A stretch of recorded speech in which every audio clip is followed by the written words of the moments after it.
It's an emergency HPTV podcast. Mitchell, Jamie, and Steven with you because Deadline has just dropped the castings for Professor McGonagall and Professor Snape.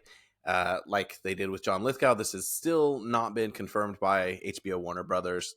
But the fact that he kind of confirmed that one, I think, and Deadline is very reputable, we're going to run with these as well. So, it does say final talks still, right? It doesn't say it's like and we took John Lithgow with a grain of salt, especially. But it turned out to be right.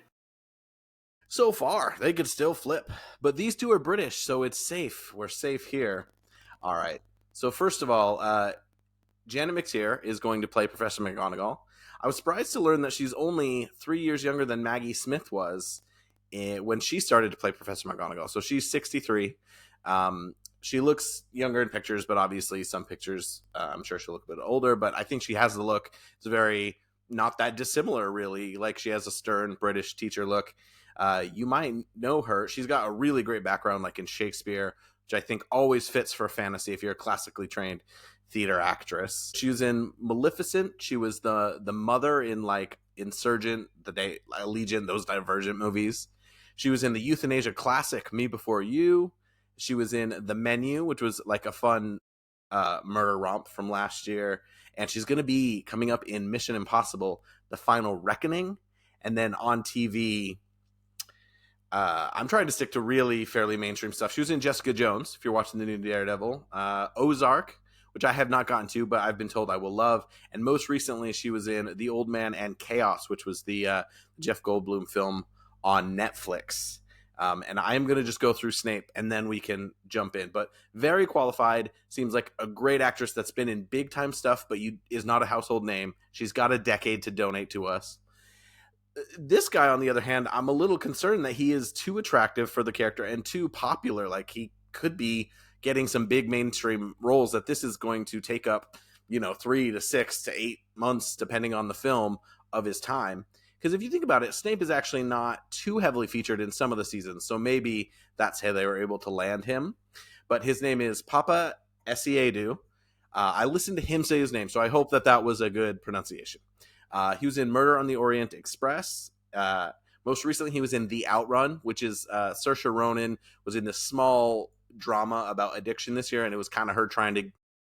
I mean, she doesn't have to try. She's always in the awards conversation, but she ended up getting nominated for a BAFTA for Blitz instead, which was another very awardsy movie, but he was really good in it. It was a really thankless part where he is kind of the partner trying to take care of someone in pain.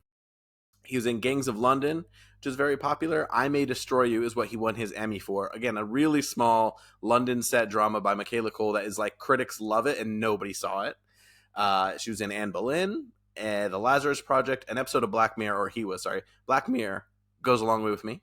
And then Black Doves, which he was only in a couple episodes, but I watched that this Christmas, and I've been watching all these Netflix spy shows like The Recruit and The Night Agent, and I think Black Doves was the best of them, actually. So anyway, two very highly qualified actors, and yeah, let's take it away and start with Janet McTeer. Do you guys have thoughts, feelings, visuals? Do you know her from anything? What do you think about that? So looking through all her stuff and just all the stuff you mentioned, I've seen things with her in it, but I don't remember her. But I feel like, she's obviously very talented. She's done a lot. Stage trained. I think she has a really good look for it. She kind of reminds me of what I imagined McGonagall looking like. So yeah, I'm all right with that. I feel like she seems very talented, which falls in one of our categories. I think she'll make the time commitment. Even though McGonagall's not there in every scene, she is in every season, in every book. And then what else? Oh, and the look. I think she has a good look for it. So she kind of covers all three of our categories for me. Honestly, as you're going through those, the one that sticks out to me where I like remember her, like, oh yeah, it was you said where she's in Divergent, Allegiant in those movies. Yeah, that was where I didn't know that until you said that, and then it clicked, and I was like, okay, yeah. And so because I think we talked a little bit before this about just kind of like some of that English like stage acting that can be a little over the top and stuff, but I remember her role there being more subtle, and so that's where I was. I don't know. I think she's very talented. You look at the things she's done. I'm excited that she's apparently willing to make the time commitment, because it is, like we said, I think McGonagall's in each season, but I think there'll be opportunity to like come and go, which I think would be good for some of these bigger names and stuff. But yeah, no, I'm on board. I like it. I'm like that. It's just starting to come together. That is most exciting. I think she's exactly what we thought, like really good British actor that we may not know the name of, but we've actually seen. Like she's almost the type straight down that I think this is like an A. I think maybe an A+ if there was some more star power, but again, then you're taking away from the time commitment, which we also said was one of our criteria. I should mention that she's been nominated for 2 Academy Awards. One was for a movie called Tumbleweeds, which I've never heard of. And the other one was for Albert Nobbs, which was really just a movie that I think was made just for Glenn Close to get nominated for an Oscar. And she was. And so, but she got nominated for the supporting role in that as well. So really good pedigree. Like, couldn't be more excited about that one. Let's move on to Severus Snape. And like, I think the big talking point will be he's black. And I don't think this will be as toxic as like the Star Wars approach maybe to a race changing or being featured when people think that there's a diversity reason for it. Obviously, we knew this cast was going to be more diverse. And I think for Snape, it's just Snape is supposed to be ugly and this guy is hot. And Snape is supposed to kind of be like wiry and greasy. And that's just not how I would think. So I'm like, how are they going to make him ugly? And then also a lot of his negative traits, I almost feel like are, I don't know. I think that's an interesting one to change the race on when you're going to bring a lot of negative traits and relationships towards a character, but maybe that's something that they wanted to explore. I think a lot of the writing team is white, but I didn't Google their pictures, so I could be wrong, but I wonder if there's someone who's like, if they're going to speak to race or if this is just to have a huge character that everyone loves be played by a very attractive person and go a different direction with the race. But he is really qualified. I'm sure he'll do a fantastic job. And so like, I'm pleased with it. It's just a big commitment for someone who seems like his career is like rocketing upward right now. And has done a lot of cool stuff. What do you guys think? Yeah, I hope he's only 34.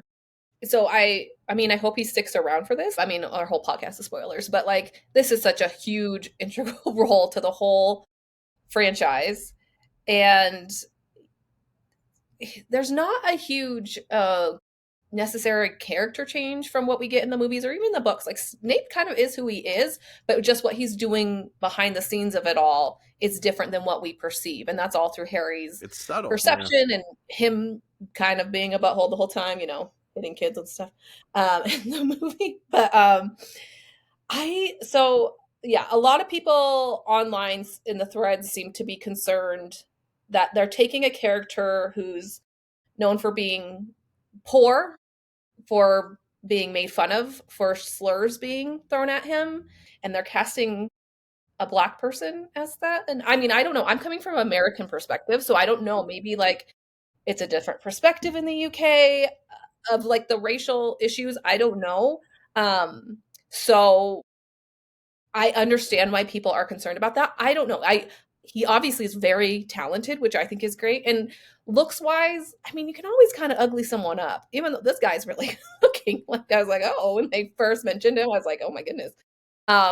So that all makes me nervous. He is the right age, but I would rather have someone who can act really well that doesn't quite look exactly like the book than just casting someone based off of looks and them having to carry this huge role that you have to be playing, someone who's hated for 7 books. Remember when they did the movie Superman Returns? And I can't remember that guy's name now, the actor, but they basically chose him because he looked so much. Brandon Routh, is his name. He looked. Is that right? He looks so much like Christopher Reeves and Superman. I feel like. I mean, I'm sure there were other people too, and he was okay. He was good in that movie. I like that movie. I think the movie's underrated. Right? He's fine, but Superman's not that interesting. I think the movie's solid, but he is he was kind of boring in it. But I thought the movie was I was bummed that it didn't go. Kate Bosworth still, but anyway, number 1 Lois Lane. Love me some Kate Bosworth, but no, I was no. So here's my thing, and because I think all those points that Jamie made were valid. But like when you think about Snape as a person, and at first like you don't really know why, but Harry just like doesn't like him. He has like a bad feeling about him. He like everything bad that happens, he assumes is his fault, and like when they're both the same race. okay, but when he's not, like, it just seems like it adds this layer of like, oh, so Harry's a racist. He like innately thinks that this black person, arguably maybe the only black teacher, is like the bad guy who's doing all the bad things. You know what I mean? And like we know that there's more reasons than that, but if like I just worry about those layers that it adds there. I feel like that's concerning. Now Maybe that Harry did will get be me to an black. exciting. Not to Well, that's mention what that got me too. Yeah, go ahead. James torturing this person. Like, why does Right. James It's gonna like make that James too? look racist. So, and I feel like with Harry, at least That's like true. Snape's given him dirty looks and stuff from day one, and his Yeah. scars hurting. That's beginning too. So Harry at least is like something's not right here when it's That's really true. for But all. once you get back to James, you're right. When you go That's back to its James, and again, like some people in the like I was reading on Reddit, someone's like, "Well, maybe just in the magical world that doesn't matter." But and I was like, "Yeah, but this is media. This is our culture but where it people sits are in our world, yeah. it automatically says something whether or not you want it to. And one of the other, I feel like the other, what are the guys called? James and his friends? Lupin, Marauders. The The Marauders. Marauders? One of the, they have to be diverse. And I'm not saying they have to be black. I'm just saying like 3 white dudes lifting up a guy with a spell in front of everyone and everyone laughing at him. Well, that would be I'm not going that to would be that. England in the 1970s, but that's obviously not what we like want to have portrayed in the perpetuate. here. Like that's I a mean, bit of a thing. if you're going to go that way, then you have to kind of address it as well in some sort of, I don't know. Yeah. But it just, so my we thought on this are though, icky about James's past. Like it's always like he was like a snobby, like, you know, kind of like an Eton boy or something. And then like now this adds like a, I mean, he was already discriminating against someone because they're poor and all this stuff in the ways you can't interpret it. Read it. Well, but I thought about it took me down an interesting path as I was thinking about it, because, like, I think what have you almost said, like, a way to solve that would be what if Harry is black? And I actually thought, so what if James is black and Harry is half? And then I think that would add a really interesting layer to like his relationship with the Dursleys and being like other than in their household. You know what I mean? Yeah. So I mean, what if he's mixed, and that adds its own like level of like he's not just half wizard, but his mother was a Muggle born, but he's kind of in both of those realms, because it does take away that conflict with Snape, but it adds I think some additional conflict with the Dursleys, which I think actually kind of helps represent that relationship visually in a way that like maybe they don't want to spend a ton of time trying to explain in all of that. So yeah, and I was like, do I have a problem with a black Harry or a half black? No, I think that could be actually a cool take on it. So yeah, what do you guys think the question then is, if they are going to use it, are they almost talking down to the audience being like, we need you to use race as a portal to almost understand maybe why Harry is being mistreated? Because in some ways Harry is venerated in the beginning. People are like, he's the Harry Potter, and then of course year after year kind of something comes in that kind of turns him into the pariah of Hogwarts. And of course with the Dursleys it would make all the sense if you had Petunia having a child that wasn't all white and her bullying him even more. But then I'm like, does it almost mix the message that it's more about race than wizardry? But yeah, I have no problem. I know a lot of people would cast Harry as like South Asian, because obviously there's a huge Indian and Pakistani community here. I think I've seen that like fan casted a bit more, but it's going to be a young kid, and not also that if the series speaks on race, that puts a lot of pressure on a really young actor. But and I think overall the series there subtextually there's a lot of things about like like I guess how you want to take it, but you can compare things to the Holocaust, you can compare things to Hitler, you can like there's different elements that are underneath it all that I think subtextually you get, especially as you get older. And are you just kind of bringing that stuff more to the forefront? But also, like, should we just be like, oh, this is a really good actor in a role, who cares what race he is, like it's just, I think that's where it should be. But it's like, we are we're not out here being like, oh, I'm worried about like Snape being a negative portrayal of a black person, but like that is going to be implied in a lot of ways, whereas it does factor into the Harry relationship, the James relationship. Whereas now obviously he's a prominent character, which is important too, because if they changed Flitwick's race, that like people wouldn't think twice about it, to be fair. But I think because Snape plays such a factor and has such layers of depth, if you want a lot of things to pay off. But yeah, I'm generally really excited about it. I think he's going to do a great job. He only has to be there really for, I was going to say 6 films, but then he is in a very prominent flashback in Deathly Hallows. So he's going to have a decade of work ahead of him, but hopefully it's exciting. Yeah. Well, and it does make me a little bit excited. I know, like, not everyone's loving this, and I do worry, like, the backlash Star Wars and stuff got that, like, just made me sick. Like, it made me not want to be part of the fandom because the way people were acting towards people who were cast in roles who are diverse. I'm excited that this might be the cue that this cast will be more diverse, which is going to add more to the wizarding world. It's going to add more personality. And I people have complained that a lot of major characters, at least from what you read, aren't really described on as anything but white. But there is diversity in the books, and so I'm excited to see that. And I feel like the movies did some of that as well. Hi, Yeah. Jesse. Well, they did, but to be fair, like England is. I live in London, which is more diverse than the rest of England for sure. My life is not very like it's not very super white. But if you live anywhere else in England, it's whiter than America, I think. And so maybe that was Joe's experience, and that's just what she was injecting. Like there are a couple specific described, but then like when they made Hermione Black in the play, everyone's like, "Oh, she was just described with curly hair." I think we all know she was meant to be white, but I don't think that it affected the character, especially within that story. Yeah. Like, especially because Rose gets shoved aside in that play, and like they could have like race could have been a part of her story, but she gets so shoved aside. It's not a trio; it's a duo. Anyway, I'm not going to rail on Cursed Child, but yeah, there definitely is a ton of range of diversity and people who are like fully different race, have a different race. And then there's also been criticism that J.K. Rowling named the non-white people or like Jewish people fairly on the nose names. And so you can't truly get away from that. So you have to cast those characters accurately and then pick your spots around other characters. But yeah, there are a lot of white people in England, but you get to change that. I don't think it takes away from the integrity of the honesty of it being a British boarding school to have a more diverse cast than maybe J.K. Rowling pictured initially. And she's probably approving most of these castings. And we know she approved, again, Hermione changing race in The Cursed Child. So I don't think Joe has a problem with it, but I also am not mad at Joe for the way she might have cast it in her mind 30, 40 years ago. But Jamie, you're on mute. You just missed a passionate explanation. I'm very passionate. But to me, it's actually like kind of exciting. Harry growing up in Surrey, probably in a very white community, and then going to this school, which is full of diversity. And I mean, that just adds another element to like, this is another world where people are accepted. And I don't know, as cheesy as it all sounds. I mean, not really, because there's Slytherins and all that stuff. But ideally, this is what it could be. And, yeah. Now we can really hate Dudley. And then if he has a redemption arc, he's going to have to put in the work. He's going to have to do the research.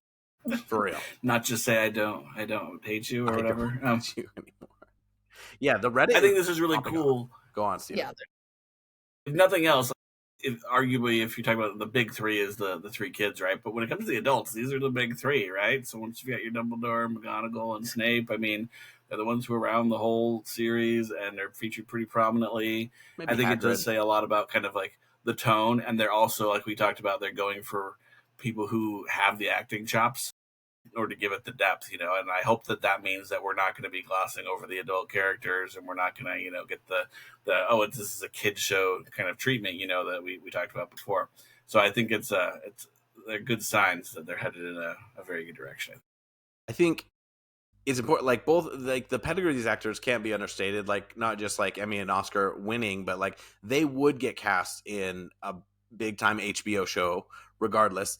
And I think even if we disagreed with a handful of choices in the original movies, they did have a absolutely stacked set of adults, but a lot of them were quite famous or, in a way weren't going to, like, it was a very different commitment from doing this for a television show. So they almost have to play this middle ground where you may not be getting people quite as famous, but you want that same quality. Although, I mean, like a lot of those people we hadn't heard of before they came in and they killed it. And then you learn, oh, he was like Slughorn. That dude pops up in I can't remember his name. I really should. But he pops up in absolutely everything. It was in the most recent Bridget Jones film, which I saw in the cinema thanks to my wife, even though it was Day and Day in Peacock.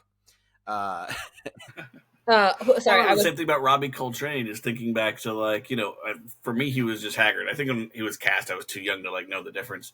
But like once I started, thinking about Robbie Coltrane, I thought back like, yeah, there's movies I've seen him in and other things. I think it was similar. Like he wasn't huge, but he got bigger with Hagrid, and not just physically. Yeah, James Broadbent Mitchell, is that Oh, Jim Broadbent. Jim. Sorry, I'm still on James Barter. His name might be James, but we call him Jim because we're like, What's speaking? No, I love him.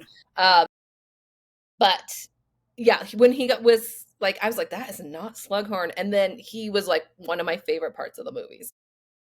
That one scene makes me cry every time, which we'll get to when we get to 6.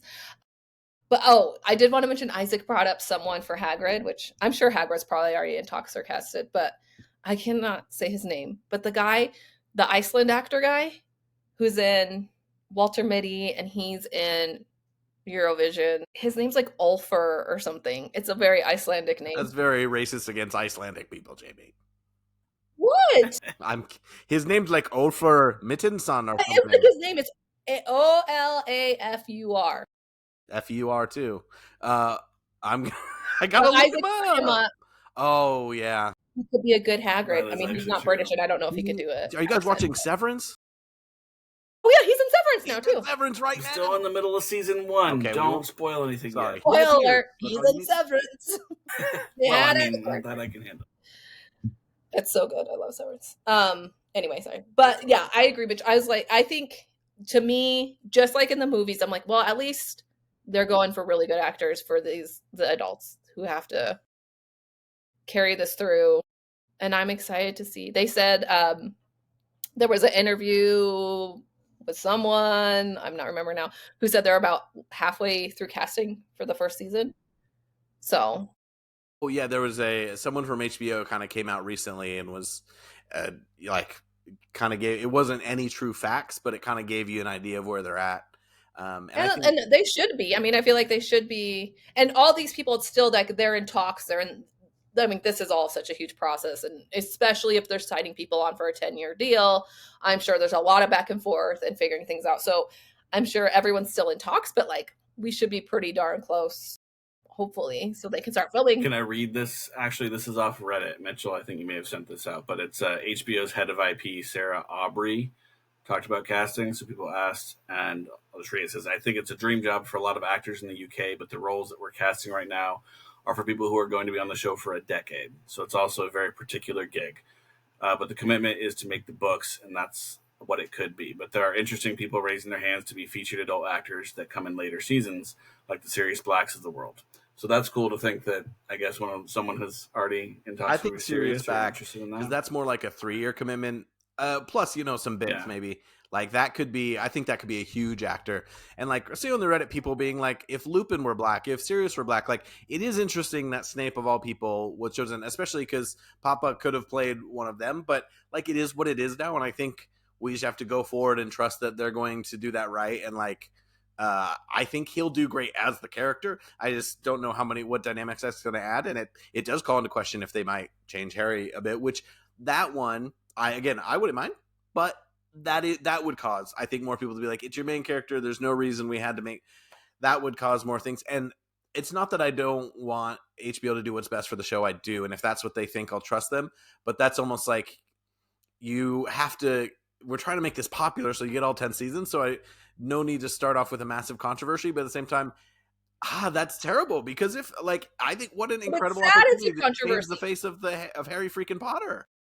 Because it's like I don't like for us, I don't think it'd be the end of the world. I think it would add an interesting dynamic, all this stuff. But it's sad that like that would turn so many people off. I worry it would overshadow. Like, it's woke, all this crap, and it's like, we just want to tell a good story and have a good show. Like, well, and it can be. I think there's also just sometimes you can give people the benefit of the doubt, right? Like, I think they have good intentions and that it can still be amazing, right? It's not like you're just grabbing whoever, like it's still an amazing actor and everything. So I think it'll work out, but I do get what you're saying with kind of, we don't want controversy from the beginning. So yeah, I'm calling it 3 for 3. I'm the only thing right now is Lithgow's age, but he is the most high profile actor and it gives him something to settle into. Like maybe him being old is like, I'm just going to do this one thing and not, because he's been really active the last 10 years, Yeah. And he spent 5 years doing he's had a resurgence. Third Rock from the Sun.